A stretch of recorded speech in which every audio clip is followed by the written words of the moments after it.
Paul, when people are asked who do they want to become, what's typically the answer? Typically it's related to the job or career they're pursuing. Yeah, it is. What should be the answer? The type of person that they want to become.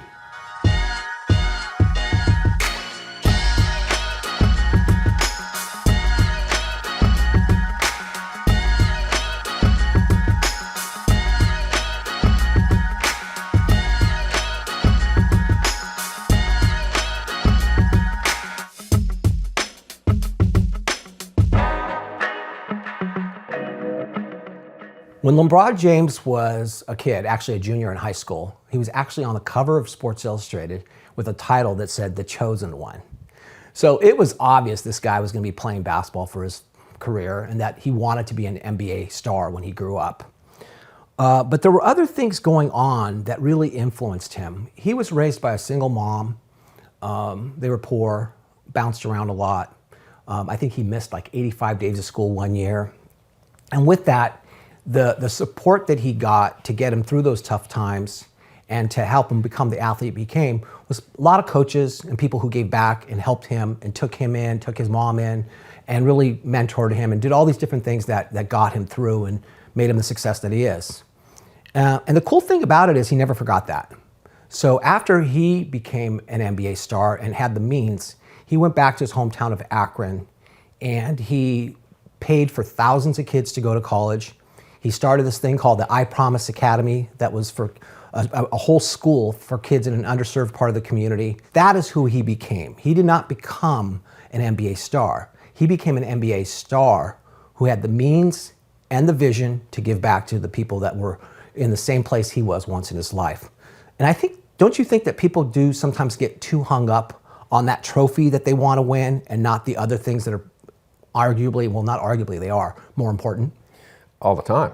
And it's so short-sighted, right? LeBron did and is doing what we all should be doing. No matter what sport we're playing, or if we're a business executive, we're an artist, we're a musician, doesn't matter our vocation or avocation.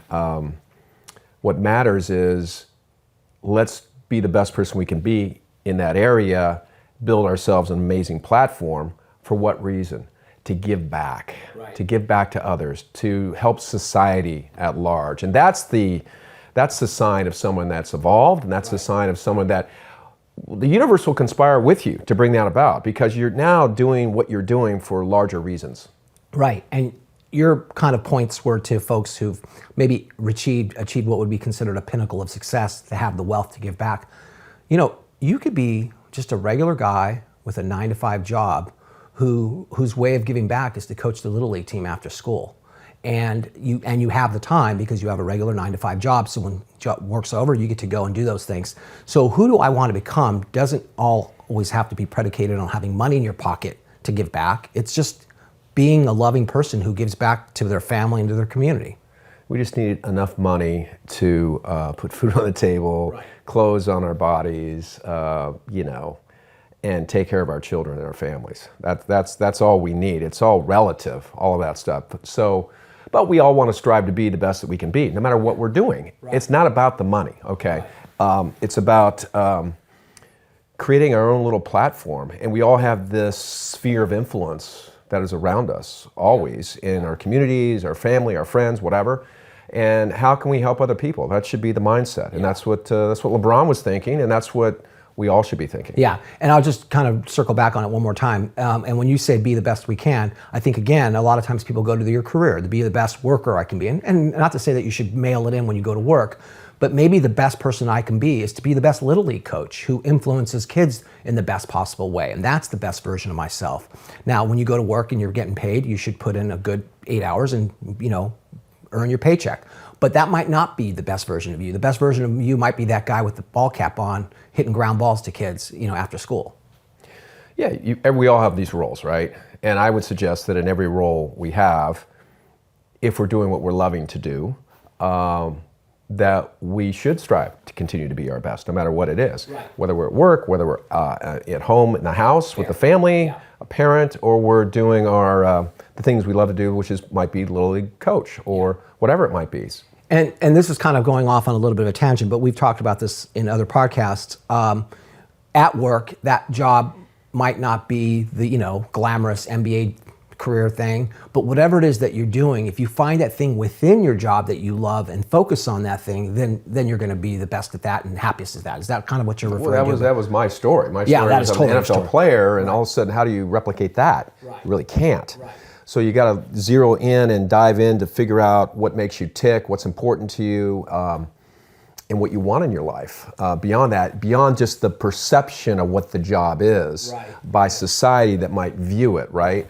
And if you can find that place, whatever it is, maybe you love working with your team, your coworkers, and you've got this special bond with whatever it is, whatever you produce. It could be paper, it could be ideas that you put on paper, it could be anything. Right. So find that within the job that you have. And if you find that space, you're going to be happy and you're going to do well. Yeah. And on the subject of your job, when you were unhappy at your job, it's because it was about the numbers and chasing those things. And you realized that the person you wanted to become was somebody who helps people. And you found in the job ways to do that, and it completely shifted your perspective. And a connection with other people and developing that bond. And by developing that those kinds of relationships, you can have those conversations that are meaningful conversations, that are important conversations that most people don't have, certainly at work. I mean, they're very superficial and business related or whatever related to the job, not personal related. And people, have this wall of, okay, this is business time and then there's personal time. I don't believe that. I think it's all meshed together. Right. For me, that's what helped me, is I got dialed into connections with other people, developing relationships, and maybe being able to assist them in one area of their life or another. Yeah. So when you kind of, if you were going to dive into that specific part of your life or that time in your life, figuring out who you were was a person who likes connecting with people, and who you wanted to become was a person who wants to take those connections to help people. And if you can do that, it's a good day. I went to the desert, years ago to figure all this stuff out. And it wasn't about being a millionaire. It wasn't about what kind of cool job I could have that people would respect and admire. It was more about kind of person that I wanted to become. And that was a person that was more caring, kinder, more compassionate, someone that listened to others, someone that was more conscious. Yeah. And so as people are thinking about who they want to become, what are some of the ways do you think that they can sort of kind of figure out those things in life that go beyond, again, just their career and what they do, but the type of person that they are? You need to get still. You need to be quiet to figure that out, because you're really talking about the heart of somebody. Mm-hmm. And what does that heart look like? What does it, more importantly, feel like? Right. What are you feeling? And what gives you a great feeling about doing what you do? Right. And understanding those. So it's really journaling is a great way to do that, and just see what comes out. Ask yourself the question is, who do I want to become? And then just start writing and see what comes out. Right. Maybe something will jump off the pages at you and you go, bingo, that's it. That's what I need to focus on, and direction I want to go, and the kinds of things I want to be doing. I don't want to be hanging out with these people. I need to be doing more of this over here. Walking on the beach, prayer, meditation. Those are a selection of things that people could do. But the bottom line is you need to be still with yourself. Right. One way I like to look at it, especially for people who have ambition to really achieve great things in their life from a perspective of reaching the pinnacle of a career, whatever that career might be, I always, think about it this way. So you've done that, and it's the championship day, and you've had the game of your life, and you're carried off the shoulders of the fans. You've got the trophy, right, and it's just the best of the best moment, right? The next day, now what? What do you do? What do you do with that trophy? And that, in my opinion, is the person you want to become. And I'll go back to LeBron. He took all those achievements he had in the NBA, and the person he became was the person who gave back to his community and helped kids who were in the exact same situation that he was in when he was a kid. And that's who he became. That's why sports was such a great vehicle, because those that have success are admired, in today's world of social media, these athletes, male, female, doesn't matter what the sport is, they have huge influence. And they can impact people in so many positive ways beyond just, I won the game. Right. And I'm a hero. Go out and be with people. Go lend a hand, lend money, do whatever, because people will follow them. That's why sports is so cool. People will follow these leaders, these heroes, quote unquote heroes, that we have in society that happen to play sports with a ball. And it's just the way it is, like it or not. So go do something about it. But again, like you said, Jack, everybody has the opportunity to do that same thing. It doesn't matter. 100%. You don't have to have this, I'm revered the because MVP I hit of the winning home run or whatever. Right. Yeah, and to bring it back full circle. So the idea is, if you won that trophy, then what what would you do the next day? For the person who's never going to get that opportunity to play in the NBA or the NFL like you did or whatever, then the question is, who do I want to become without those things? So LeBron went back and he helped for kids to go to college by paying for it. He opened a school.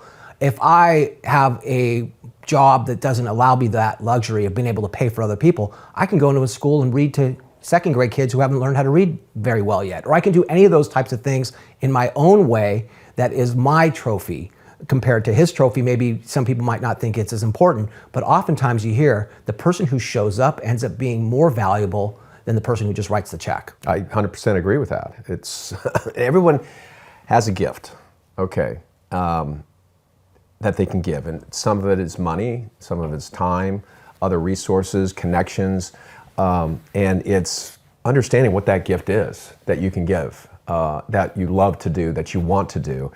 And more times than not, the fact of the giving that you were doing will benefit you, the giver, more often than not, which is the most important thing, because it's a circle. It's a circle of love, actually. Yeah, and I always tell people that whenever I've volunteered in anything in my life with no ulterior motive other than just wanting to help, somehow, some way, it ends up coming back to benefit me in ways that I would have never imagined, and I end up getting more out of it than I put into it, with no intention of getting anything out of it when I first did it in the first place. So it is cool. It does come back.